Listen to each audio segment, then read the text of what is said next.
In this video, we're going to cover problem number 4 from page 39. So a bullet leaves a rifle with a muzzle velocity, that means the end of the rifle it's leaving, with 521 meters per second. While accelerating through the barrel of the rifle, the bullet moves a distance of 0.840 meters. Determine the acceleration of the bullet. So, as always, the first thing we're going to do is we're going to set up our problem, be nice and organized. So, I know I'm working with a kinematic problem here, so I'm going to write out my kinematic equations.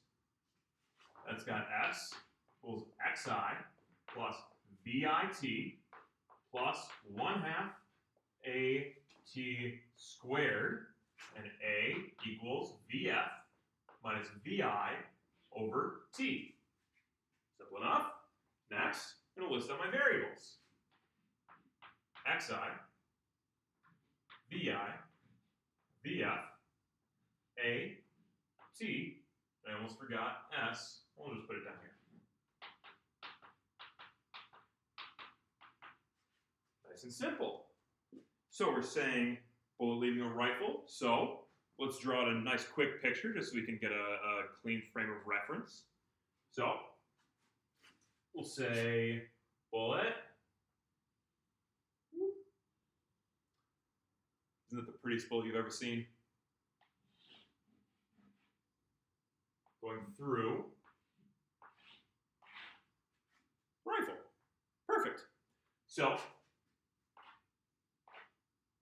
the rifle has a distance of 0.840 meters. And right here, we have a velocity,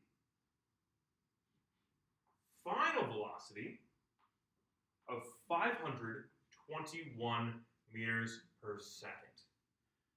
Okay, so for ease of reference, I'm going to say right here, the beginning of the barrel is my 0 point, and everything going to the right is going to be positive. So that's going to keep a lot of integers out of my equation. So, got my S. It's going to be 0.840. And I know that's my S because it's in meters. And I've decided my frame of reference is 0, causing xi to be 0. And the only other place for a meter is for S. Time is in seconds, acceleration is in meters per second, and both of my velocities are in meters per second. So it wouldn't make sense for this 0.84 to go anywhere else. Now, 521 meters per second at the end of the barrel, well, that's going to be a final velocity. So VF is going to be 521 meters per second. Okay, well then I've got velocity initial, got acceleration, and I've got time. Well, my velocity initial, I assume the bullet's not moving before I fire it, so my velocity initial should be 0. That makes things nice and simple. 0 meters per second. Okay, but now I have a problem. I don't know how long it took the bullet to go through, and I don't know the acceleration. So in my S equation, I'm missing both T and A, but I know A has to be above 0. And in my acceleration equation, I'm missing both T and A. So how do we solve that? Well, algebraically, an equation is going to be just as valid as a number. So the way we're going to do this is we're actually going to plug in our acceleration equation in for acceleration in our S equation. I'll write that out for you so it makes perfect sense. So we've got S equals xi plus VIT plus 1/2, and then I'm going to leave this space blank, T squared. So this would normally be A, but remember A equals VF minus VI over T. So I can just substitute this in and say VF minus VI over T instead of A. Now, I need to put this in with parentheses around it, just in case there's anything in here that needs to be done before it gets brought into the equation. In this case, because of my basic algebraic properties, my t squared would multiply to everything in here. So it would basically say t squared vf minus t squared vi over t. So what I can do real quick is I can say, well, t and t squared cancel out. Remember, anything divided by itself is 1. So I've got t times t over t. So 2 of those cancel out and become 1 over 1. Well, t times 1 is t. So I'm left with s equals xi plus vit plus 1/2 vf minus vit.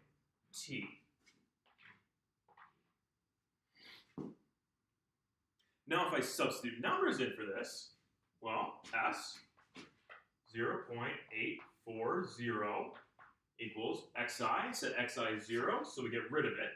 My vit, I said vi is 0, and 0 times anything is 0, so this drops out. You see that? So all I'm left with is this 1/2 vf minus vit. Remember, vi is 0. Anything minus 0, minus or plus 0, is going to be the thing. So I've got 1/2 vf, which is 521 t. So our first step is divide 521 by 2. So I'll do that real quick on my calculator.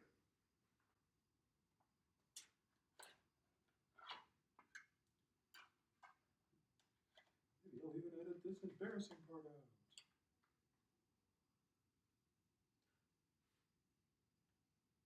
Okay. 5.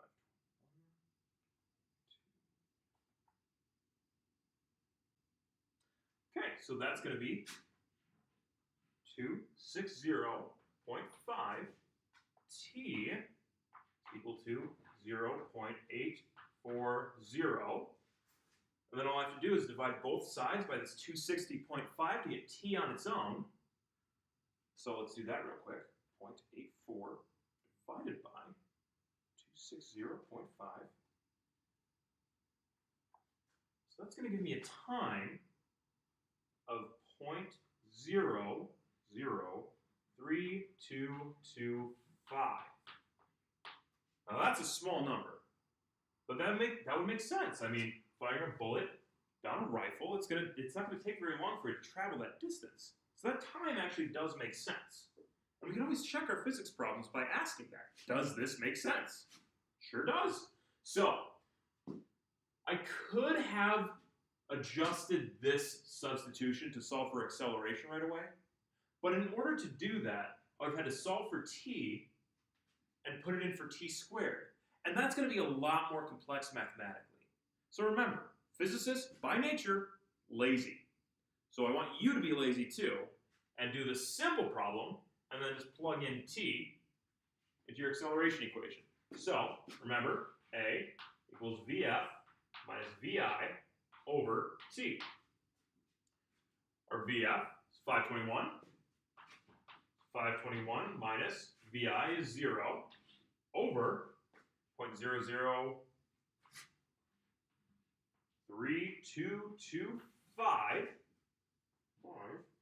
So 521 minus 0 is 521 divided by is going to equal an acceleration of 161,572 meters per second. So then I want to complete this by coming back to my organization. I want to plug these numbers in so that the person grading my homework can actually see what I'm talking about. So I've got a 0.00325 seconds. Put the units on it, or it's not right. and I've got a 161,572 meters per second.